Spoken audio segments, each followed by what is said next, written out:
여러분 김 좋아하세요? 저는 어릴 적 다른 반찬 하나 없어도 김만 있으면 밥을 2공기나 뚝딱 비웠는데요. 요즘에는 김밥의 인기와 더불어 외국인들이 한국에 오면 꼭 사가는 유명한 기념품이기도 합니다. 김은 근육과 신경기능 유지를 돕는 마그네슘, 빈혈을 예방하는 철분, 피로를 해소하는 망간, 노화를 예방하는 셀레늄 등 우리 신체 기능을 유지하고 건강을 지키는 다양한 영양소들이 풍부하게 들어있습니다.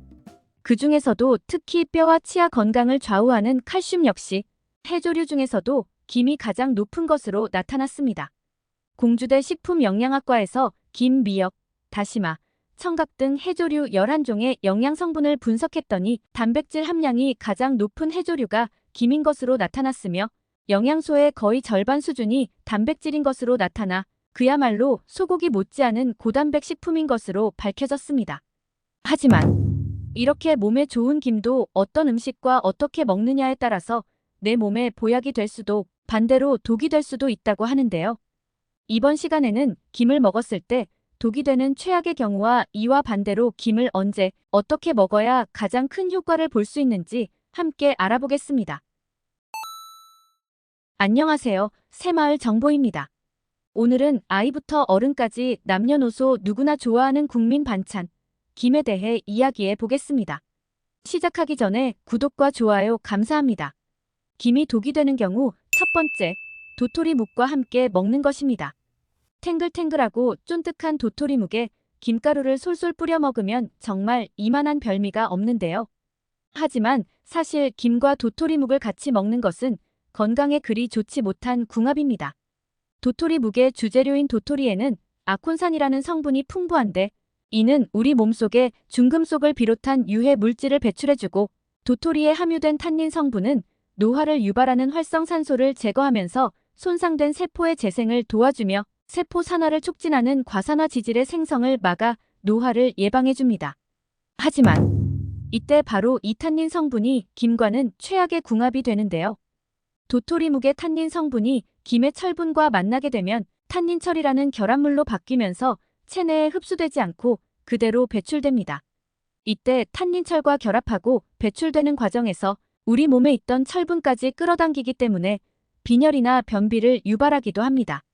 도토리묵과 김을 각각 놓고 보면 분명 모두 좋은 음식인 게 틀림없지만 이 둘을 함께 먹는다면 몸에 좋기는커녕 오히려 체내의 영양 성분까지 빼앗아가니 그야말로 독을 먹는 것이나 마찬가지인 셈이 되어버리는 것이죠.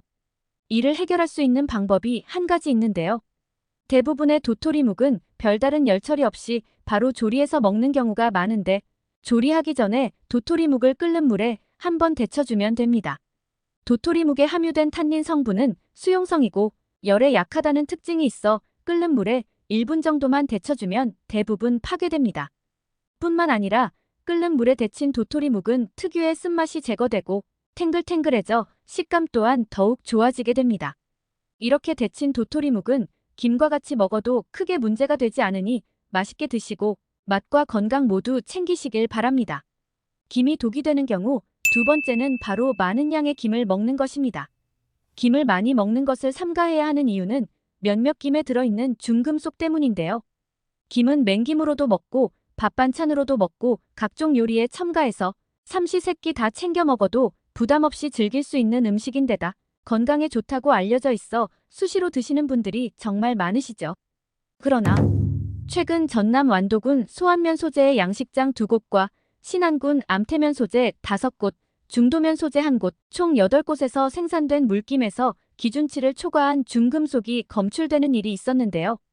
김에서 발견된 중금속은 수은과 납, 카드뮴 등 다양한데 이러한 중금속이 발견되는 이유는 아직 명확하게 밝혀지진 않았지만 추측하기로는 산업 폐수, 농약, 광물 비료 등으로 오염되거나 김의 가공 과정에서 사용한 화학약품이 원인으로 파악되고 있습니다.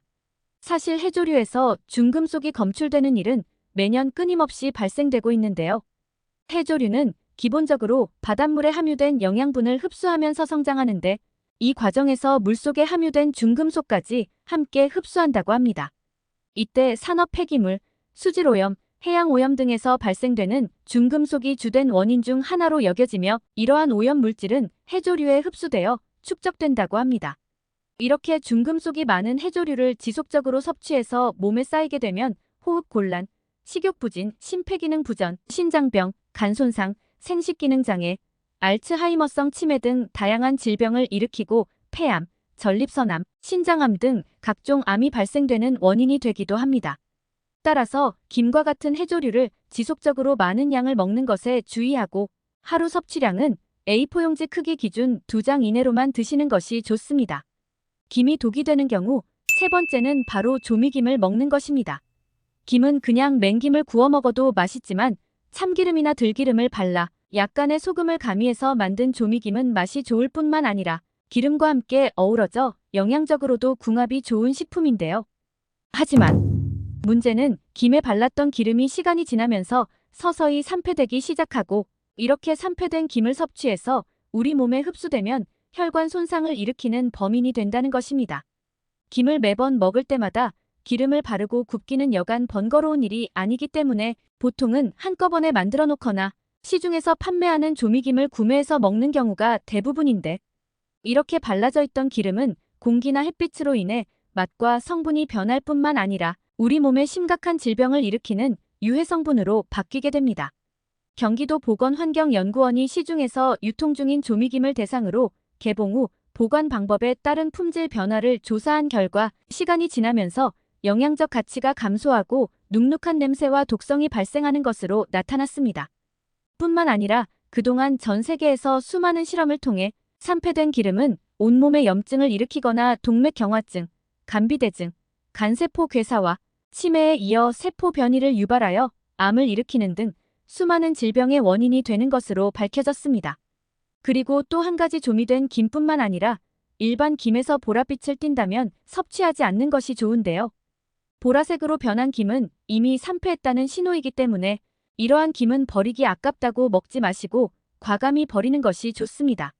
따라서 김을 구매하셨다면 되도록 짧은 기간에 소비하는 것이 좋고 최대한 산패되지 않도록 보관을 철저히 하는 것이 중요합니다. 전문가들은 먹다 남은 조미김을 보관할 경우 가급적 냉동고에 넣는 것이 바람직하며 상온 보관 시에는 직사광선을 피해 서늘한 곳에 두고 일주일 이내에 섭취하는 것이 가장 좋다고 조언하고 있습니다. 김이 독이 되는 경우 네 번째는 바로 갑상선이 안 좋으신 분들입니다.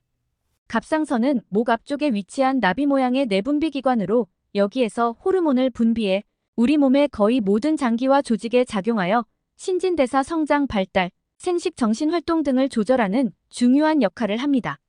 이 갑상선에서 분비하는 호르몬에 필요한 주요 성분 중 하나가 바로 김이나 미역 같은 해조류에 다량 함유되어 있는 요오드인데요.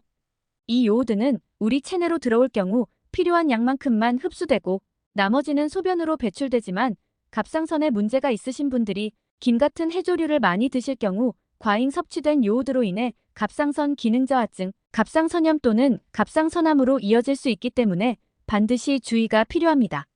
실제로 일본의 한 논문에 의하면 해조류를 거의 매일 먹는 사람이 주 2회 이하로 섭취하는 사람보다 갑상선암 발생 위험이 3.8배 높았으며 해조류가 든 간식을 다이어트 식품으로 취급하고 과다 섭취한 20세 일본 여성에게서 갑상선 기능 저하증이 나타났다가 이 간식의 섭취를 중단하자 갑상선 기능이 정상으로 회복된 사례도 있었다고 합니다. 우리나라 사람들은 기본적으로 해조류를 흔하게 접하는 데다가 추가적으로 혈액순환과 변비 등을 개선하고자 다시마 가루 같은 건강식품 등을 복용하는 경우가 많아 갑상선 건강에 취약할 수밖에 없습니다. 우리 국민에게 요오드를 공급하는 주요 식품으로는 해조류가 65%로 가장 많았고 절임 채소류가 18%, 생선류 4.88%, 우유와 유제품 2.9%, 곡류 2.5% 순으로 해조류의 비율이 압도적으로 높게 조사되었습니다. 따라서 갑상선이 약하신 분들이라면 김과 같은 해조류 섭취에는 유의하시고 갑상선이 건강한 분들이라도 많은 양을 지속적으로 드신다면 요오드 과잉 공급으로 인해 갑상선에 문제가 생길 수 있으니 적당 양만 드시는 것이 좋습니다. 그렇다면 이와 반대로 김을 건강하게 섭취하는 방법들은 어떤 것이 있을까요? 김을 건강하게 섭취하는 방법 첫 번째는 김을 프라이팬에 구워서 드시는 것입니다. 김을 구우면 김에 들어있던 영양소가 파괴되지 않을까 걱정하는 분들이 계실 텐데요. 김을 굽는 시간은 30초 내외로 짧으면서 굽는 행위만으로는 영양 성분의 손실이 크지 않다고 합니다. 오히려 김을 구우면 열이 가해지면서 김의 단단한 분자가 쪼개져 혈관 건강에 도움을 주는 각종 비타민의 용출이 용이해집니다. 실제로 농촌진흥청의 실험 결과에 의하면 말린 김과 구운 김의 비타민 함량을 비교했더니 말린 김보다 구운 김에서 비타민 B2와 비타민 C의 함량이 더 높게 나온 것으로 나타났습니다. 그리고 김을 굽게 되면 김 색깔이 초록 빛깔로 변하게 되는데요. 김을 구웠을 때 초록빛으로 변하는 이유는 바로 김 속에 함유된 피코에리트린이라는 붉은 색소가 피코시안이라는 성분으로 바뀌기 때문입니다.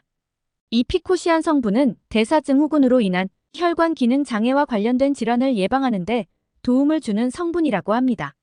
그리고 또 한 가지, 바로 이 피코시안이 입냄새 제거에도 효과적이라고 하는데요. 구운 김의 피코시안 성분은 구취의 원인이 되는 균번식을 막고 구운 김을 씹으면서 자극되는 침샘으로 인해 입냄새를 예방하는 데 큰 도움을 줍니다. 김을 건강하게 섭취하는 방법 두 번째는 바로 계란과 함께 드시는 것입니다. 김에는 건망증이나 치매 예방에 좋은 비타민 B1, B2, 그리고 김에만 존재하는 식이섬유의 일종인 포피란이라는 성분이 풍부한데요. 김의 비타민 B1과 B2 성분은 뇌신경 기능을 활성화시켜주고 신경세포의 노화를 막아주며 포피란 성분은 소장에서 담즙산의 재흡수를 막아 체내 콜레스테롤을 떨어뜨리는 역할을 합니다. 이로 인해 콜레스테롤 때문에 뇌혈관이 좁아지는 것을 막아주고 뇌의 산소와 영양소가 원활하게 공급되는 것을 도와 뇌 건강에 도움을 줍니다. 이렇게 김만 먹어도 좋지만 여기에 계란을 함께 먹는다면 더욱 큰 시너지 효과를 발휘하는데요. 계란에 함유된 콜린이라는 성분이 두뇌 활동을 조절하고 통제하는 신경 전달 물질인 아세틸콜린의 생성을 도와 치매를 예방하고 기억력을 높이는 데도 아주 효과적입니다. 더군다나 김은 계란에 부족한 비타민C를 더해주고 김에는 부족한 비타민 D를 보완해 서로 부족한 영양소를 채워주는 최고의 궁합입니다. 또한 이 두 음식은 자극적인 음식이 아니기 때문에 아침 식사로 드셔도 좋은 식단이 될 수 있겠습니다. 오늘은 김의 올바른 섭취 방법에 대해 알아봤습니다. 정보가 도움되셨다면 주변의 소중한 분들에게 영상을 공유해주세요. 구독과 좋아요도 부탁드릴게요. 구독과 좋아요는 새마을 정보에게 언제나 큰 힘이 됩니다. 다음에 더 유익한 영상으로 찾아오겠습니다. 새마을 정보는 언제나 구독자 여러분이 건강하시길 진심으로 기원합니다. 건강하고 행복하세요.